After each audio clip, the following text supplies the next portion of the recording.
नमस्कार, मी योगेश. पाहूया आजची बातमी. हातकणंगले गावामध्ये प्रतिष्ठित असणारे मोती तालीम मंडळ हातकणंगले, मी त्याचा अध्यक्ष प्रकाश गुंडळापुळे आपणास संपूर्ण त्या तालमीबद्दल मी माहिती देत आहे. आज मोती सवारी, झुंझुन सवारी आणि पंचजन बाबा ही 3 सवाऱ्या गेले शाहू महाराजांच्या कालांच्या पासून आज त्याचे अव्यातपणे कंटिन्यू धार्मिक स्वरूपामध्ये उत्सव हा सण प्रतिवर्षी पार पडला जातो. त्या अनुषंगानं 2026च्या संदर्भामध्ये आपल्याला सांगायचं म्हणाल तर 4थ्या दिवशी सवारी बांधली जाते. 5वी, 6वी आणि 7वीला संध्याकाळी सवारी इथून आमचे दर्गा कमिटी पंजाब यांची पहिली भेट होते. त्यातून 7वी दिवशी म्हणजे आज मंगळवार दिनांक आज रोजी सायंकाळी 9:30 11 दरम्यान, 9:30 ते 10 दरम्यान सवारी उठली जाते. त्यातून बाऊजी मात तालीम मंडळ त्यांना भेट दिली जाते.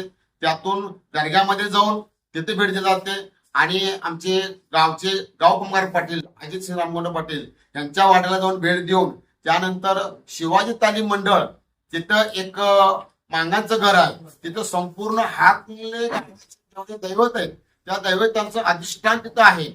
त्या ठिकाणी संपूर्ण तो 7वी दिवसाचा कार्यक्रम विधिवत पूजा होतो. त्यानंतर दुसऱ्या दिवशी 8वी दिवशी म्हणजे बुधवारी संपूर्ण हातकणंगले गावामध्ये संपूर्ण पेटा भाग जेवढा होईल तो 8वी आणि 9वी दिवशी पूर्ण पार केला जातो.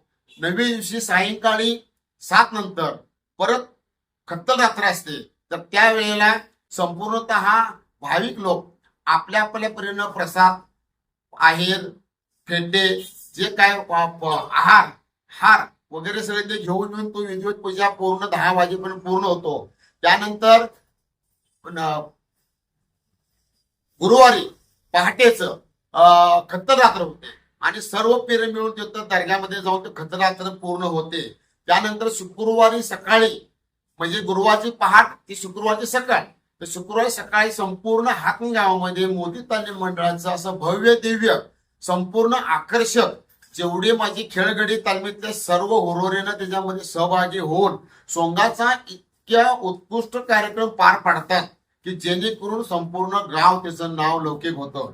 संपूर्ण तो सकाळी 9 वाजल्यापासून सायंकाळी 5 वाजेपर्यंत संपूर्णतः हा गावामध्ये सोंग, नकटीचं सोंग त्याला म्हणलं जातं. तर त्या नकटीचं सोंग संपूर्ण गावामध्ये तो फिरवल्यानंतर सायंकाळी 5च्या दरम्यान परत ते विसर्जन केलं जातं आणि त्यानंतर दफनविधी जो कार्यक्रम होतो तो 5 नंतर परत पंजा येऊन सवारीला भेट देतो आणि सवारी परत दर्ग्यामध्ये जाऊन संपूर्णतः तो दर्ग्यामध्ये असणारा विसर्जनाचा कार्यक्रम पूर्ण होऊन तो परत तिथून मिरवणूक निघते. ते शिवाजी तालीम मारुती मंदिर ते तुमचा पौ समाज कट्टा ते होतवाडीचा वडा असा पूर्ण तो विधी पूर्ण पार पडला जातो. प्रतिवर्षी संपूर्ण तालमीचे सर्वच सभासद, हितचिंतक, ज्ञात व्यक्ती संपूर्णतः आम्हाला इतका मोठा पाठिंबा देतात की त्यांच्या उत्स्फूर्त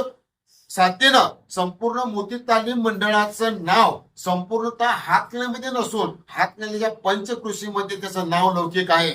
आज आपल्याला जे उदाहरण द्यायचं म्हणलं तर आज मजले सारखे भक्त आहेत, आलतेसारखे भक्त आहेत, कुंभसारखे भक्त आहेत, ते ह्या देवाला संपूर्ण येऊन त्यांनी आपले साकडे घालतात आणि त्यांचं प्रतिवर्षाप्रमाणे त्यांचं पूर्ण होतं आणि त्यांनी ते पूर्ण त्यांचा नवस पूर्ण फेडला जातो. असं ह्या मोती सवारीचं महत्व आहे. आणि त्याच्यामध्ये अतिशय महत्वाचं एक असं आहे की मोती सवारीचा एक जर मणी आपण वाटीमध्ये घेऊन जर पाण्यामध्ये घेतला, घरामध्ये आजारी माणूस असू दे, काय बाधित असू दे, तर तो जर प्राशन केला तर त्याच्यात पूर्ण व्याधी सगळी पूर्ण गेली पाहिजे. अशा रीतीनं प्रतिवर्षी आम्ही संपूर्ण माझे तालमीचे सवंगडी, तालीम खेळगडी, सभासद, ज्ञात व्यक्ती, वयस्क व्यक्ती उत्स्फूर्तपणे साथ देऊन आम्हाला सहकार्य करतात. हे आम्हाला अभिमानास्पद वाटतं आणि मोती तालीम मंडळ अध्यक्ष या नात्यानं मी ह्या सर्वांचे हार्दिक स्वागत करतो आणि तुम्ही संपतो.